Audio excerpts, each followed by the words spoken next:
Assalamu alaikum fam, hope you're doing well.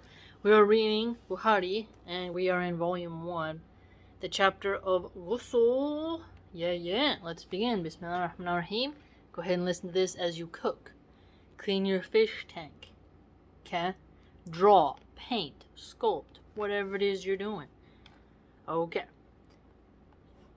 The washing away of emotional urethral discharge and performing ablution after it. Narrated Ali, may Allah be pleased with him. I used to get emotional urethral discharge frequently. Being the son-in-law of the Prophet, peace be upon him, I requested a man to ask him about it. So the man asked the Prophet, peace be upon him, about it. The Prophet, peace be upon him, replied, perform ablution after washing your organ area. Okay. So I noticed there's some things about you just have to take a shower. Some say like you have to wash that specific area, but we'll see. I think it's better to do all, but it is a chapter of Ghusl, so I think you have to get in the shower. Chapter 14. Whosoever scented himself and then took a bath while the effect of scent remained even after bathing. Narrated Muhammad bin al-Muntashir on the authority of his father that he asked Aisha, may Allah be pleased with her, about the saying of Ibn Umar, i.e., he did not like to be a muhrim while the smell of scent was still coming from his body. Aisha, may Allah be pleased with her, said, I scented Allah's messenger, peace be upon him, and he went around, had intercourse with all his wives, and in the morning he was a muhrim after taking a bath. Now, this scent is really important because there's a lot of, envious jealousies that can arise if you smell the scent of another woman. Alright, especially if you visit them all in one round.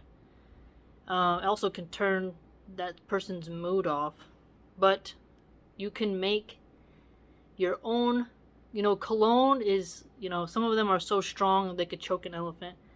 But you just get simple olive oil, and have a good scent that you put in that olive oil, and then you rub yourself down. Very moisturizing for your skin. Your skin absorbs it, and it smells nice. But I don't think drenching yourself in Axe body spray is the same as what the Prophet, peace be upon him, did. They had some type of, musky, probably more beautiful smelling, earthy varieties back then. Wasn't like that, urine they have today. Narrated Aisha, may Allah be pleased with her, it is as if I am just now looking at the glitter of scent in the parting of the Prophet's head hair while he was a muhrim. It is as if I'm just looking now at the glitter of scent in the parting of the Prophet's head hair while he was a muhrim. So, if you put olive oil on or coconut oil in the parts, it does get very shiny. But I wonder what they used. Someone should do some research on that.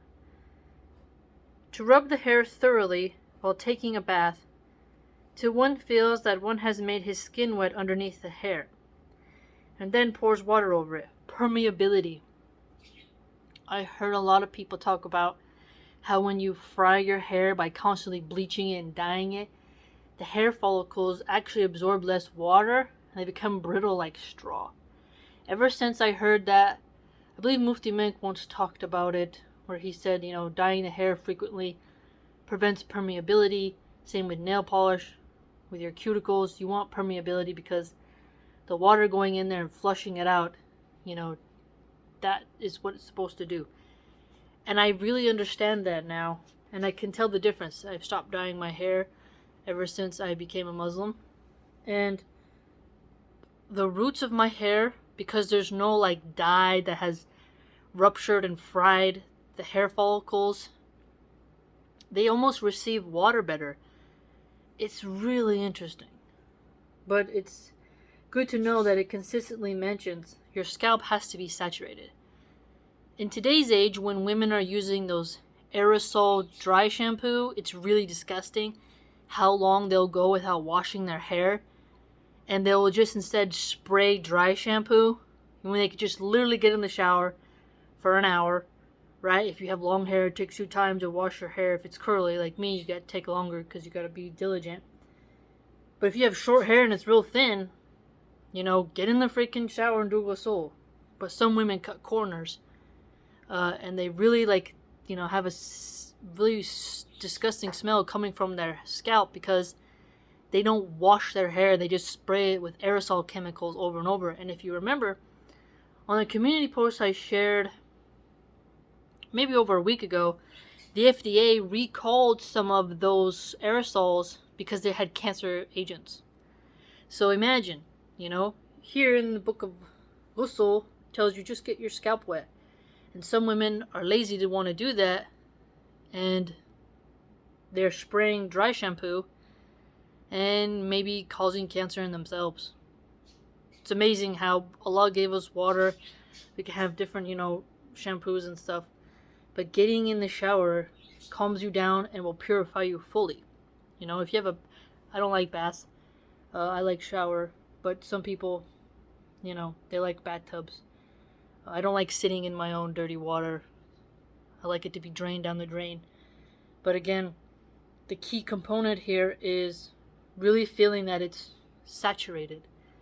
Because for a shampoo to take, you have to have to get really sudsy, the scalp has to be fully saturated for the shampoo to kind of glide through your scalp and then remove all the buildup and stuff that gets there, the dead skin cells and whatnot.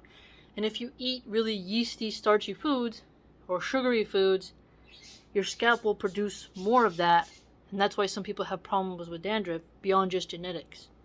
So it is quite very, interesting when you look at how the Book of Ghusl can have so many reasons why you need to wet your scalp. But you can see how by wetting it thoroughly, you wash out a lot of impurities, right? Very important. And through that saturated scalp, you actually feel more clean, I'd argue.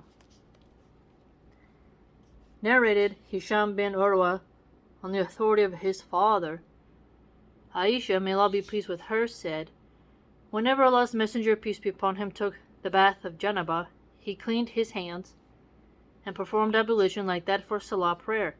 And then he took a bath and rubbed his hair till he felt that the whole skin of the head had become wet. Then he would pour water thrice and wash the rest of his body. Again, 3 times. Okay, so just very wet scalp.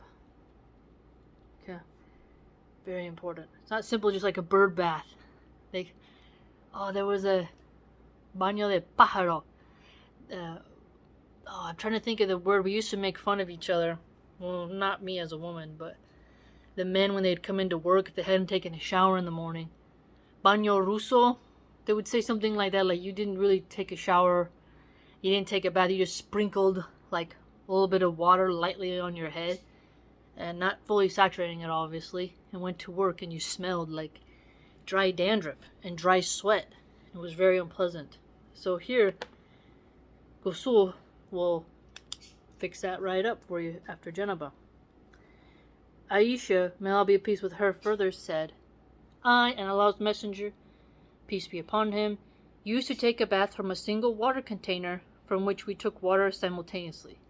And again, I've mentioned how I think it's adorable. That's kind of a romantic cleaning up yourself in front of each other while you just had a very intimate moment. Afterwards, you're, out of the heat of the moment, and cleaning each other next to each other is just very romantic, And she also scented him, as was mentioned earlier. So she scented him. They used the same container, stood by each other. It really kind of goes to show you how you have to keep romance in your relationship. Chapter 16. Whoever performed the ablution of Janabah and then washed his body, but did not wash once again the parts which were washed in ablution. Narrated Maymuna, may Allah be pleased with him. I can't remember if Maymuna is a man or a woman. I think it's a woman. I don't know why my mind is blanking on that. Water was placed for the ablution of Allah's Messenger, peace be upon him, after Janabah. He poured water with his right hand over his left twice or thrice, and then washed his private parts and rubbed his hands on the earth, or on a wall twice or thrice, and then rinsed his mouth. Washed his nose by putting water in it and then blowing it out, and then washed his face and forearms and poured water over his head and washed his body. Then he shifted from that place and washed his feet. I brought a piece of cloth. Okay, so it's a woman, yeah. I think it was one of his wives. I brought a piece of cloth. Yeah, some of the wives I forgot their name. Habiba, Aisha, Khadija, Zainab. Wasn't Zainab one? I have to memorize all their names. I haven't memorized all their names. Mary the Coptic was one of his right-hand possessions, right? She was pale. She was like Roman or Jewish or something. Then he shifted from that place and washed his feet.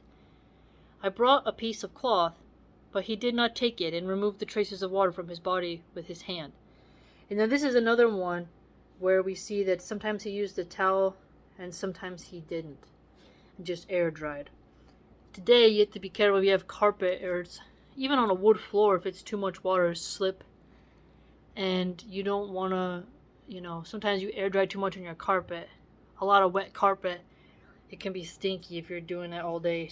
If everyone's using your bathroom and then walking out, letting their water drip all over the floor, can kind of make the carpet stink. So I think you have to be careful sometimes. Because if you get too much water in the carpet, it can also grow mold. Chapter 17. If someone, while in the mosque, remembers that he is Junub, he should leave the mosque to take a bath and should not perform tayammum. Narrated Abu Hurairah, may Allah be pleased with him, once the call Iqamah for the Salah prayer was announced, and the rows were straightened, Allah's Messenger, peace be upon him, came out, and then he stood up at his musalla. He remembered that he was Junub. Then he ordered us to stay at our places, and went to take a bath and then returned with water dropping from his head. He said, Allahu Akbar, and we offered the salah with him.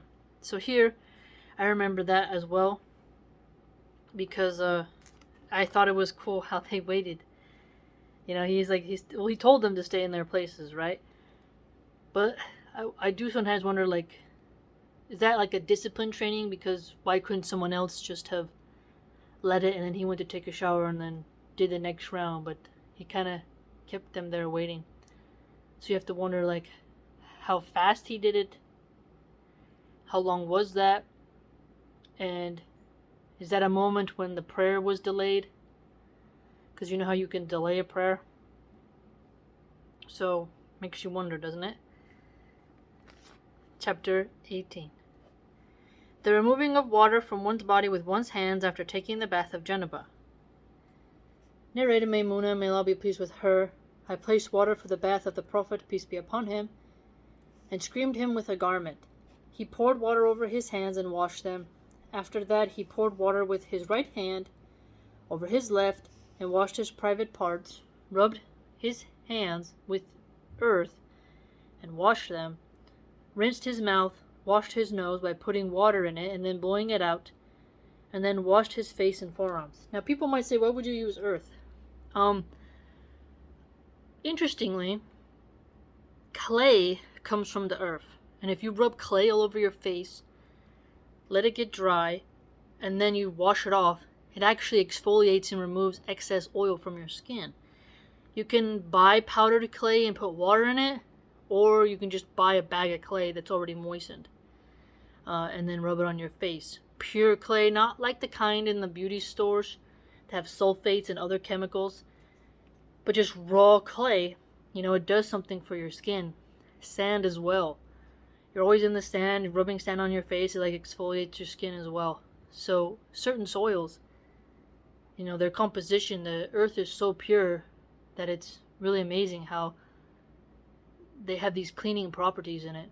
Might be hard now because of the pollution in so many areas, but we're talking a long time ago here, so the soil is definitely more pure than today, depending on where you are, you know. He poured water over his head and body. He then shifted from that place and washed his feet. I gave him a piece of cloth, but he did not take it and came out removing water from his body with both hands. Okay. Excellent. And she screamed him with a garment. It's kind of interesting. Like, hold it up. Good dress. Do your thing. Kind of before they had curtains, you know? Before you have a shower curtain, shower door, you know? Or those Chinese style veil things that you put up. You can buy them in the store. Or make your own. A string and then just drape a thing over it, cloth. Very cool. Alright, we learned a lot. Okay, so when you're in a state of junub, you need to go purify yourself. Lots of interesting stuff here. Alright.